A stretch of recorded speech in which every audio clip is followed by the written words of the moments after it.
पर जाहिर नहीं हुआ कि क्या भेद है।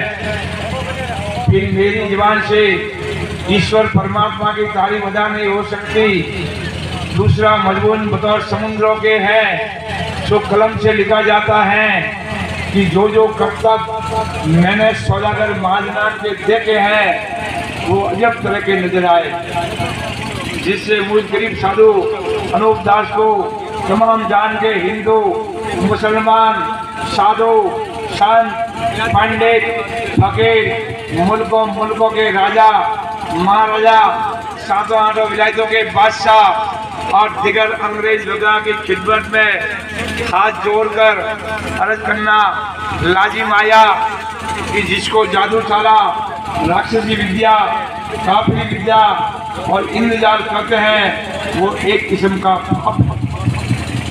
जिस तरह से रावण ने चलाया था, मेरे मौत को अपने कब्जे में कर ली थी पाप के सबब से, यानी होम करा के बुद्धि की भ्रष्ट कर दी इंद्रजाल के पाप से, और काल वगैरह फड़ा करके लक्ष्मी अपने काबू में करके लंका में ले गया था।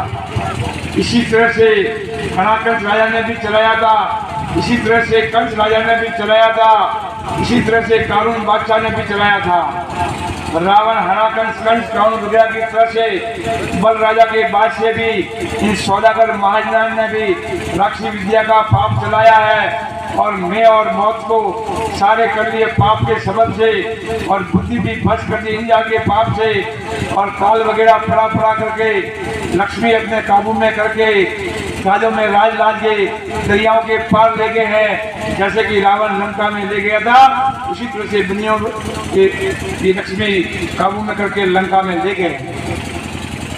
अनूप दास जी महाराज बासी ने बात बताई कि जो राक्षसी पाप चलाते हैं उनके पास पूरी दुनिया का धन होता है, और इन बनियों ने राक्षसी पाप चला करके मैं और मौत को अपने कब्जे में कर लिया, और सातों आठों विलायतों का धन भी अपने काबू में कर लिया है। रेलों में लाद के, जहाजों में लाद के दरियाओं के पार ले गए। जैसे कि रावण लंका में ले गया था, उसी तरह से दुनिया भी दरियाओं के पार ले गए हैं। तो ये राक्षसी पाप धन लेने के बाद से काल फड़ाने का पाप चलाया है। धन तो हिंदुस्तान का काबू में कर लिया है, परंतु हिंदुस्तान में धन बहुत था। अलावा इसके दूसरी भाषा में भी धन बहुत था, जिसका सबूत वेद की किताबों में लिखा है कि सज्जन में सोने का खाद और पात था, गरीब गुरबा के घर में भी सोने चांदी के बर्तन थे, पग पग पे रत्नों की खाने सुनी जाती थी, जिसको कोई गिनती भी नहीं हो सकती थी। तो राजा बादशाह की जोड़ा किस बात का सतयुग में इस तरह के गरीब गुरबा के घर में सोने चांदी के बर्तन थे, पग पग पे रत्नों की खाने सुनी जाती थी। ऐसा सतयुग में हाल था, और ये जितना भी धन दौलत था ये सब बड़ियों ने काल फड़ा करके अपने काबू में करके जहाजों में लाद के दरियाओं के पार ले गए हैं। पूरी दुनिया की बुद्धि को अपने कब्जे में कर दिया है, मैं और मौत को अपने कब्जे में कर दिया है। ये बात अपने को अनूप दास जी महाराज बापसी ने बताई। अनूप दास जी महाराज बापसी के भाविक जो मेले करते हैं, लाखों रुपया का खर्चा करते हैं, बड़े बड़े आयोजन करते हैं, इसलिए करते हैं कि दुनिया को इस बात की खबर देने का कि आज जो दुनिया के अंदर बाप से पहले बेटा मरता है, कच्ची उम्र में लोग मरते हैं, अतिवृष्टि आती है, अनावृष्टि आती है, भूकंप आती है, नाना प्रकार की बीमारियां आती है, सूर्य ग्रहण होते हैं, चंद्र ग्रहण होते हैं। ये जो बड़ी बड़ी बीमारियां आती है, प्लेक्स, एड्स, हैजा और कोरोना की बीमारी आई है, ये सभी हिंदुस्तान के सौदागर महाजन बनियों के राक्षसी पाप से आती है, मालिक की देन नहीं है।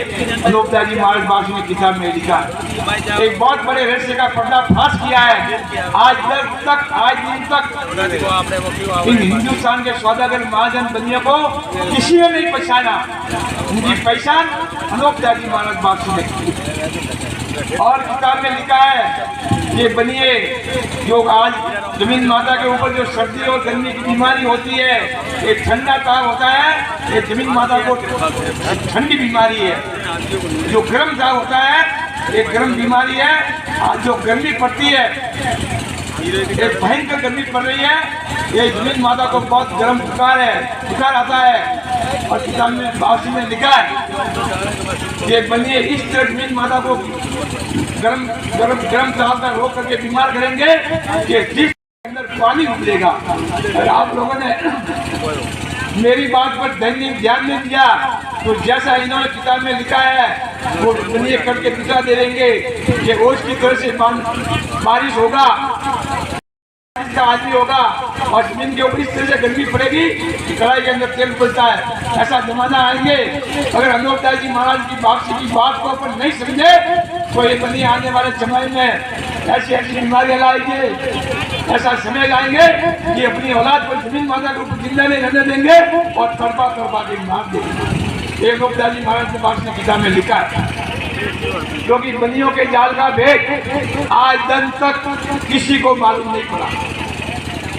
हमारे बड़े बड़े अवतार हुए, रामचंद्र जी आए, कृष्ण जी आए, नरसिंह जी आए, गुरु नानक जी आए, रामदेव जी आए, कई राजा महाराजा और साधु संत आए और बनियों को किसी ने नहीं पहचाना।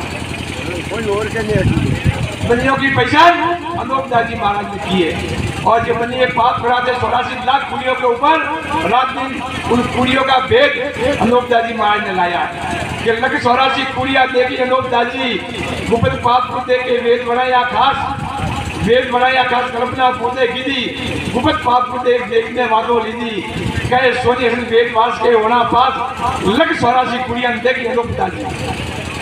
अनोखदास जी इन बनियों के पाप का भेद देखकर किताब की रचना की है कि अनोखदास जी कल्पित के गरीब जगत में फूक अरे जुगता बातें कहीं देखते सुख।